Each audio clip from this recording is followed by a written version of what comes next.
"Sir, the boy lived with me in the orphanage," the maid cried, her voice shaking like the walls of the mansion themselves. The sound of her words froze everyone in the room. The billionaire's hand stopped midair, his eyes locked on the old portrait above the fireplace. The boy in that painting, with those same gentle eyes and half-smile, wasn't just a painting to her. It was someone she once held, someone she once fed, someone who vanished without a trace. For a moment, time seemed to stop.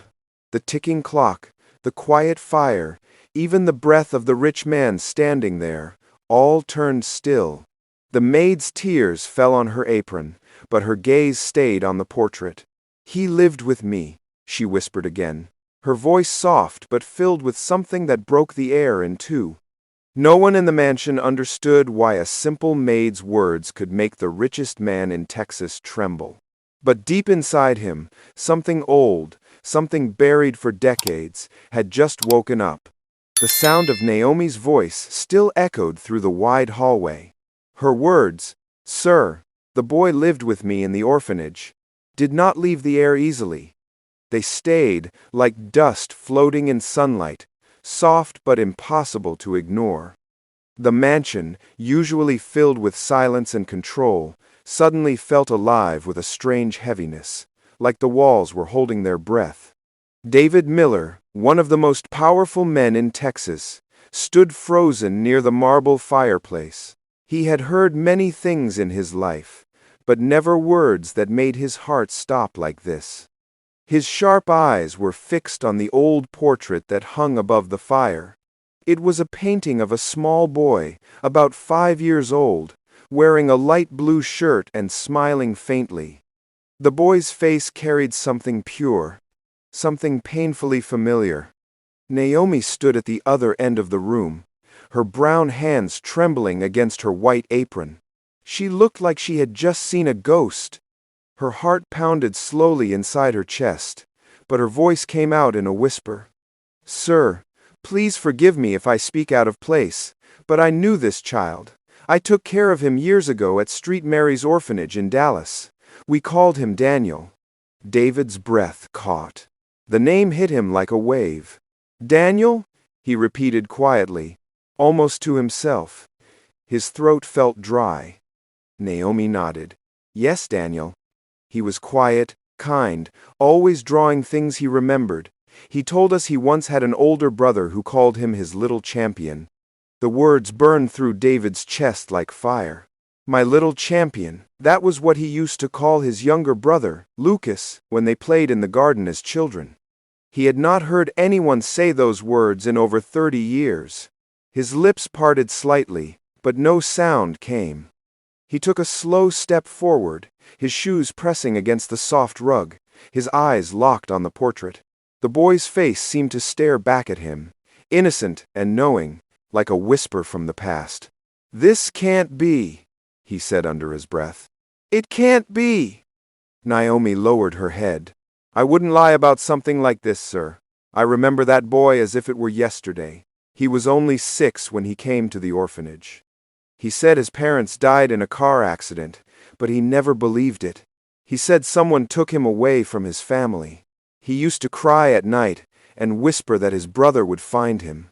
David turned slowly, his hands trembling. For years he had learned to control every part of his life, his company, his home, his voice, even his emotions. But now, all of it was slipping away. He walked closer to Naomi, his voice shaking. "You're saying that this boy, the one in this portrait, lived at an orphanage in Dallas? Are you sure?" Naomi's eyes filled with tears. "Yes, sir. I can never forget that face. He had a small scar under his chin from when he fell off the playground swing. He never talked much, but he loved to draw. He used to draw a house, sir. A big house with flowers near the window and a piano beside it." David's knees weakened. He reached for the chair beside him to steady himself. His family's house had a piano near the window. His mother used to sit there every evening, playing soft songs while Lucas sat beside her, tapping the keys with his small fingers. He swallowed hard, memories flooding back like broken glass.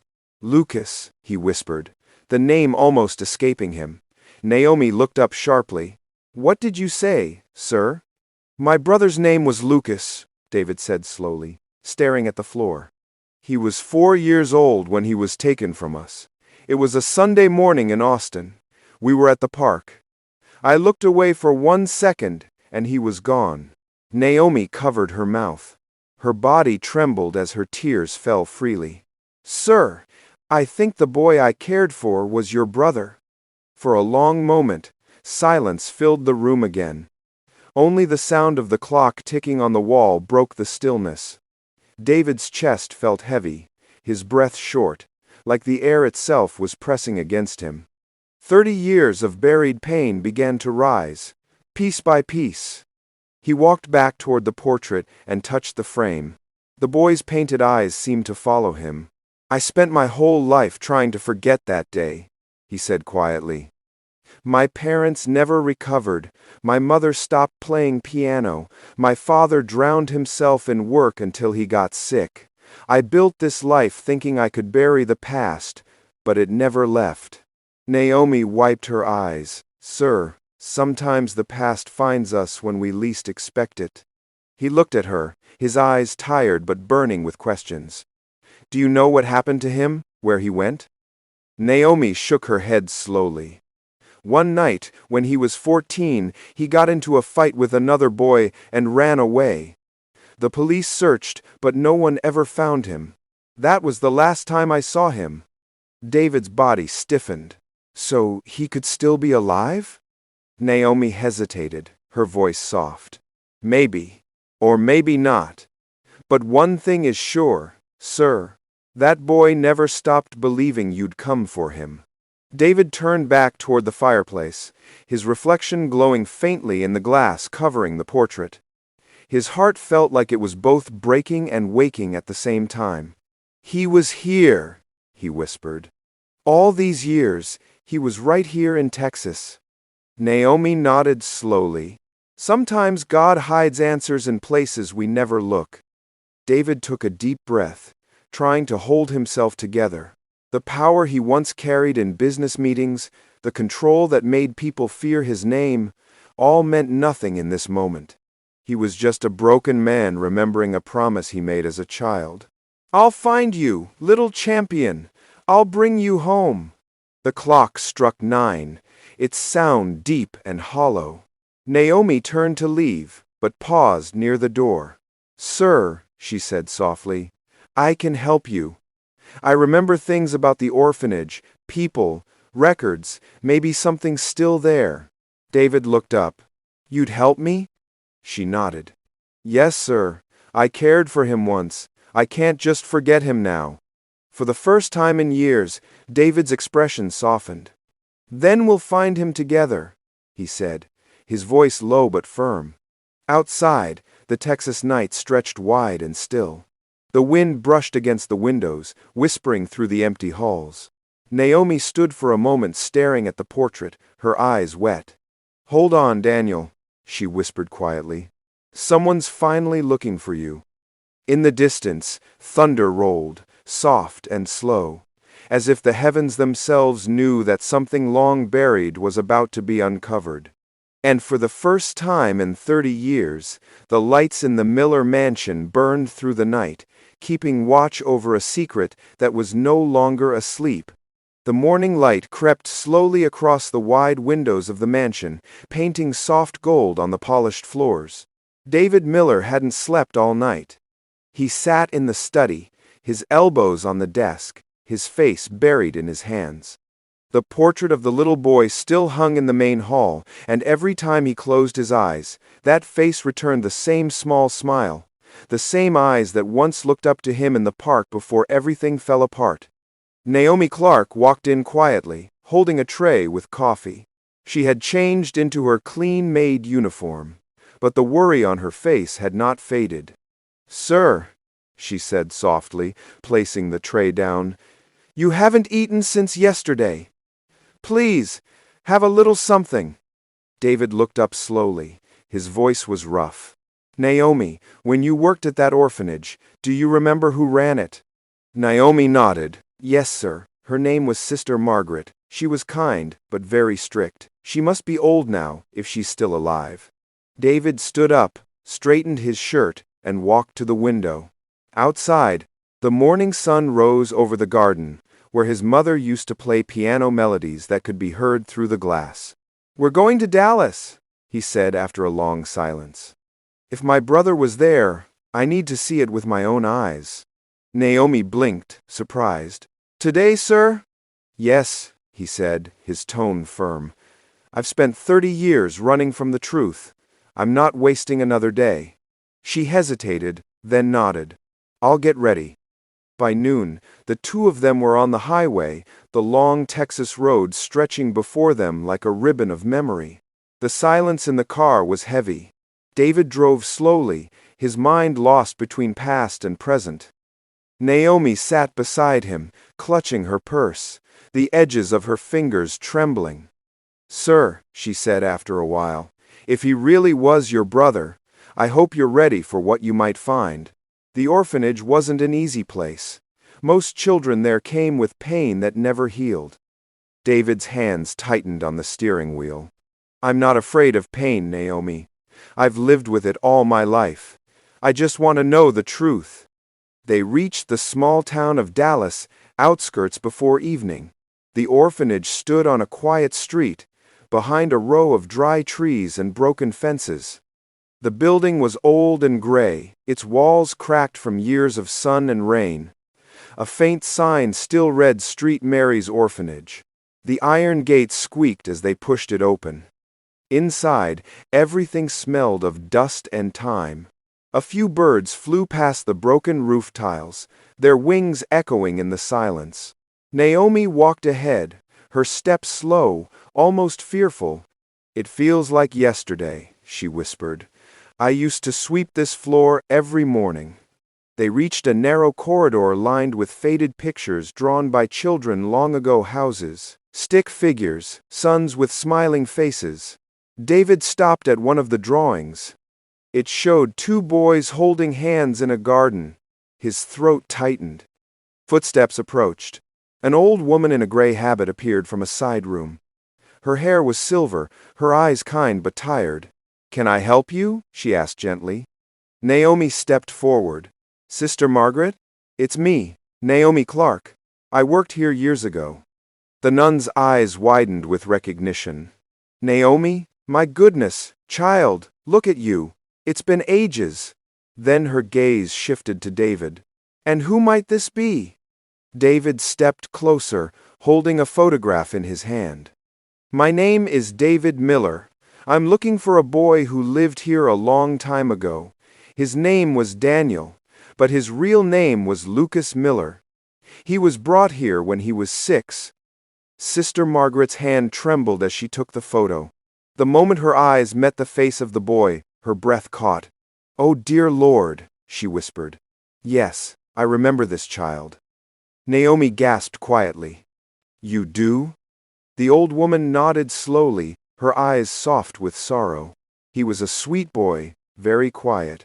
Always drawing, always sitting by the window at sunset, waiting for someone who never came. David swallowed hard. Can you tell me how he got here? Who brought him? Sister Margaret's voice dropped. A woman came one morning. She said she was a social worker from the city. She had papers, birth certificate, even death records for his parents. Everything looked official. We accepted him. David frowned. Do you remember her name? The nun looked down. Her name was Teresa Hall. But months later, we learned the papers were false. She was not who she claimed to be. We reported it, but the trail disappeared. No one followed up. David's chest tightened. So you're telling me my brother was kidnapped and hidden here under a fake name? Sister Margaret nodded, tears forming in her eyes. I am so sorry. If we had known, we would have protected him. Naomi wiped her eyes. He told us stories about his house, sister. He used to draw it over and over again. I think he never stopped hoping his brother would find him. The nun walked to an old wooden cabinet in the corner. She opened it slowly and pulled out a small folder. "I kept something," she said. "He left it behind when he ran away. I thought one day someone would come asking." David's hands shook as he opened the folder.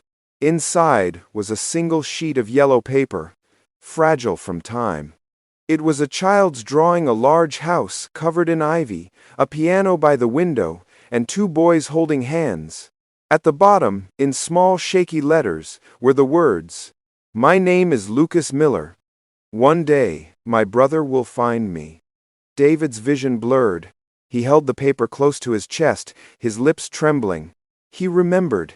He whispered, "He never forgot me." Naomi turned away, wiping tears. Sister Margaret placed a hand on David's shoulder. "He used to wait by the gate every evening," she said softly. "He said his brother would come before the stars, but one day, after a fight with another boy, he ran away. We searched for weeks. Then the police said they found nothing. He was gone." David looked around the room, his heart heavy. Every shadow felt like it carried his brother's laughter, his cries, his drawings. "He was alive all this time," he said slowly, "and I never knew." Naomi touched his arm gently. "You couldn't have known, sir. But maybe you can still find him." David turned toward the window. The sky outside was turning orange with evening light, the same color it was the day his brother vanished. "I will," he said firmly. "I don't care how long it takes. I will find him." Sister Margaret smiled faintly, her eyes filled with both sadness and hope. "Then maybe this old place will finally hold peace." As they left the orphanage, the wind blew softly, carrying the faint scent of dust and roses. David looked back one last time at the cracked walls and the small gate. In his hands, the drawing fluttered gently. The words at the bottom seemed almost alive. "One day, my brother will find me." He closed his eyes, whispering to himself, "That day has come." The road back from Dallas felt endless. The Texas wind pushed softly against the car windows, carrying dust and faint smells of dry grass. David Miller drove in silence, his eyes fixed straight ahead, though his mind was far away. The drawing Sister Margaret gave him lay carefully folded in his coat pocket, close to his heart. Every time he touched it, it felt warm, almost alive, as if the child who drew it was still waiting for him somewhere. Naomi Clark sat quietly in the passenger seat. She didn't speak much, afraid to break the heavy silence between them. She knew the look on his face, the look of a man torn between hope and guilt. After a long while, she said softly, "Sir, he loved you, even after everything. That's why he kept drawing your home." David nodded slowly, his voice low. "And I failed him, Naomi. He waited for me, and I didn't come." Naomi turned toward him. "You were a child, sir. You couldn't have done anything. But you can do something now. You can finish what started." Her words stayed with him. By the time they reached Austin, the sun had disappeared behind gray clouds. The mansion lights flickered softly in the distance, like a memory calling them home. David stopped the car and took out the drawing again. The two small figures, holding hands, stared back at him. His eyes filled with quiet determination. "We're going back to Street Mary's tomorrow," he said firmly. "There must be something we missed." The next morning came cold and gray. The drive was shorter this time, but the weight in David's chest felt heavier. When they reached the orphanage, Sister Margaret met them at the gate, her hands folded together as if in prayer. "I didn't expect you so soon," she said softly. David nodded. "I need to see everything, every record, every room he might have stayed in." She led them down a narrow hallway filled with dust and faint echoes of laughter that had long disappeared.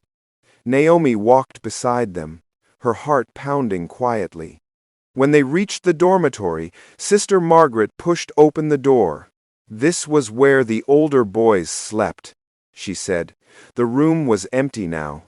Only a few broken beds and old walls covered in faded writing.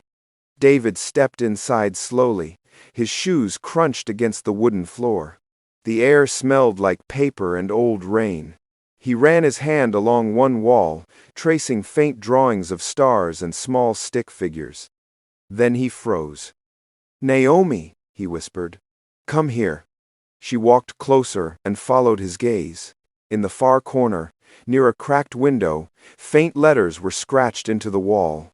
The writing was weak, almost erased by time, but still visible. Naomi gasped softly. The words read, "I came back, but no one was waiting."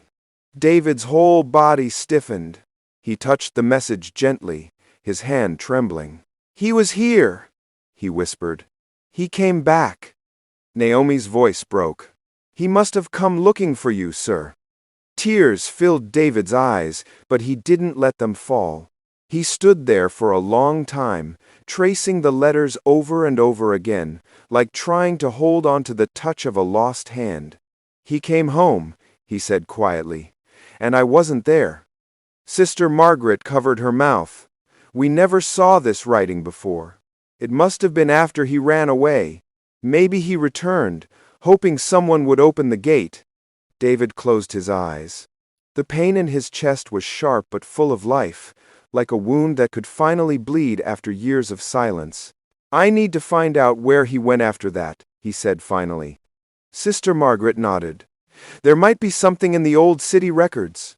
Hospital reports, maybe."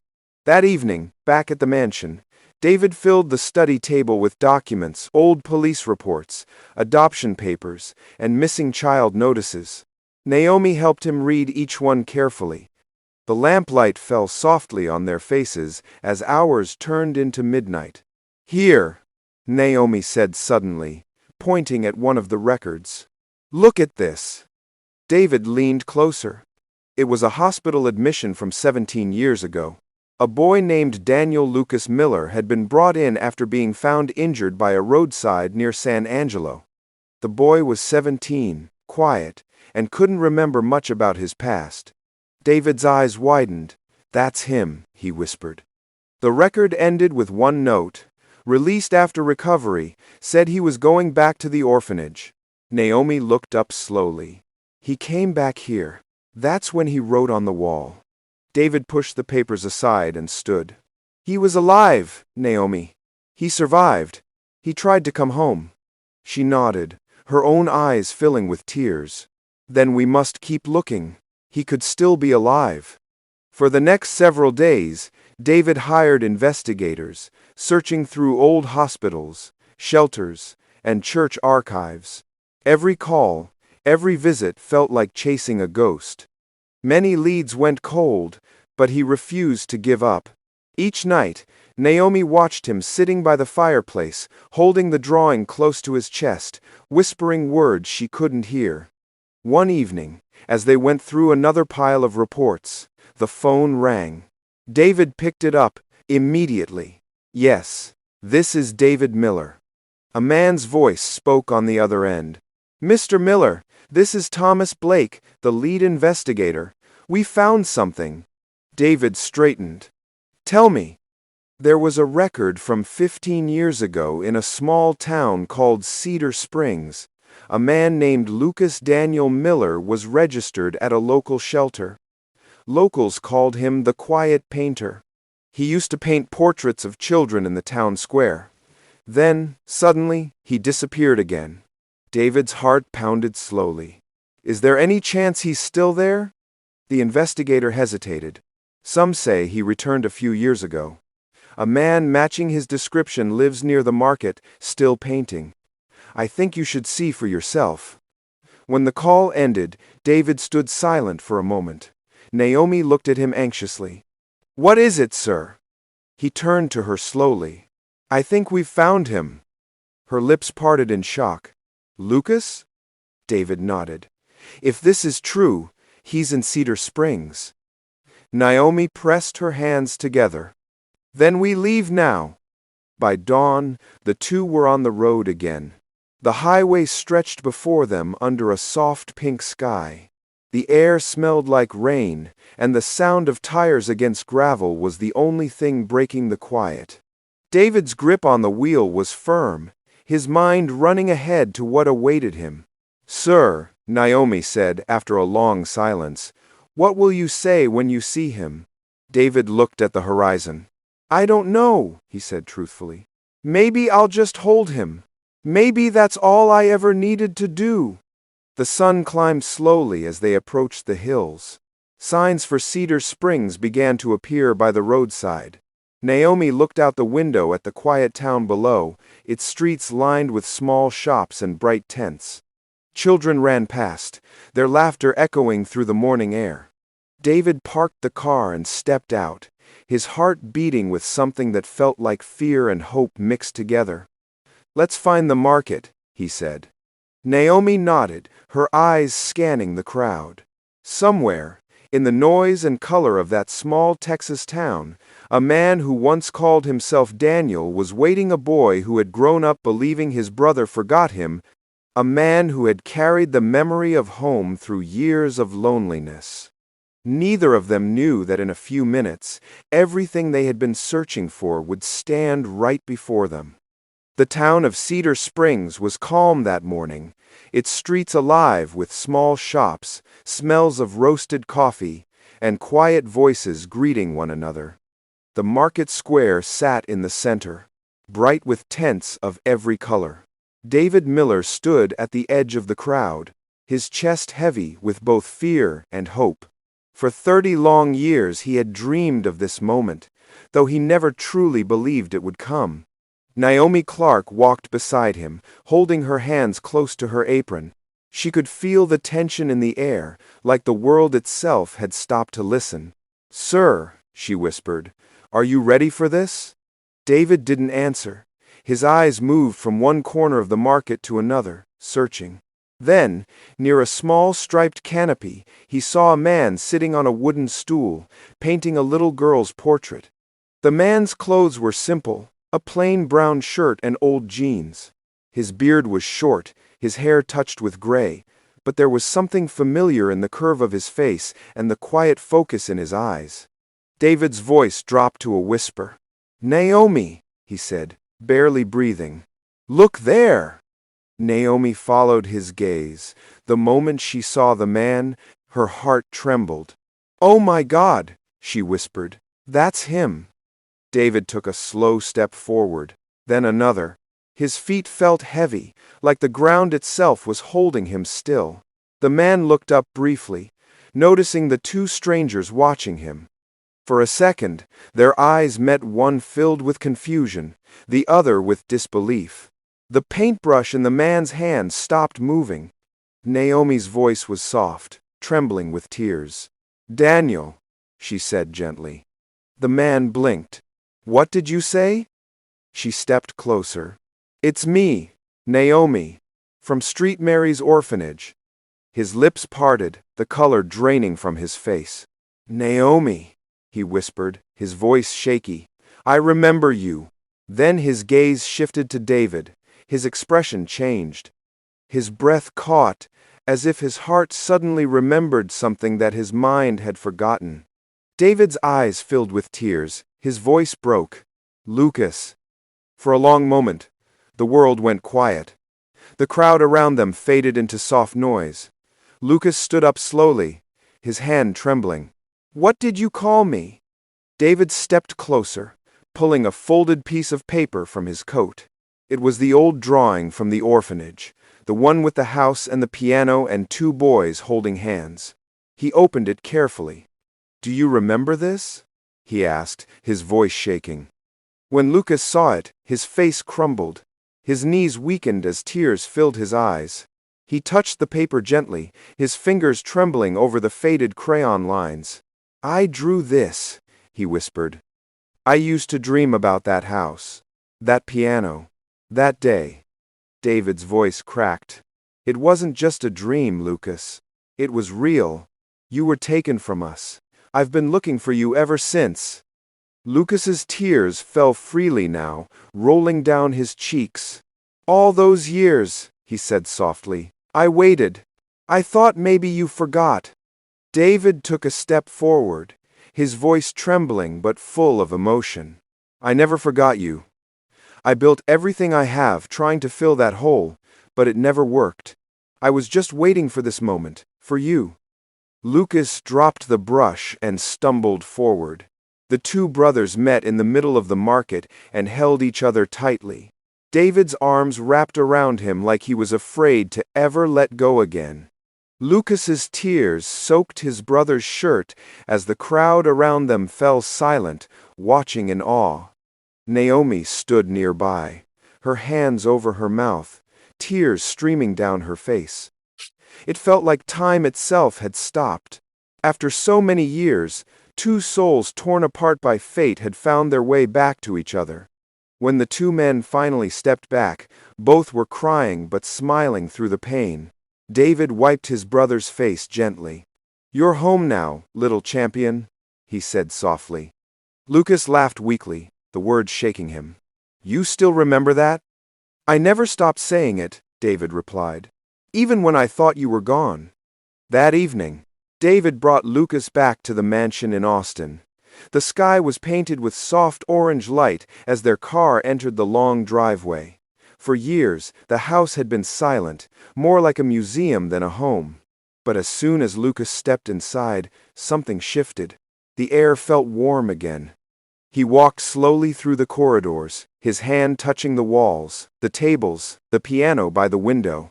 It's like walking into a dream, he said quietly. Everything I used to draw. Naomi watched from a distance, her eyes soft with emotion. She had worked in many houses before, but never had she seen one come alive like this. David stood behind his brother, his voice low. Mother used to play here every night. She said this piano carried her prayers. Lucas nodded, his fingers brushing the keys. He pressed one softly. The sound was pure and gentle, breaking 30 years of silence. He smiled faintly through tears. It still remembers. Later that night, as the house grew quiet, David entered the study with a small box in his hands. Inside it were old letters and photographs. One letter, yellowed by time, was written in their mother's handwriting. On the front it said, "For my sons, if one day you are together again." David handed it to Lucas with shaking hands.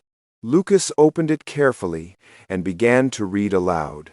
If fate ever brings Leo back, he read slowly. Tell him the piano still waits and love never forgets. His voice broke. She knew, he whispered. She always knew. David's eyes filled again. She did. She believed we'd find each other.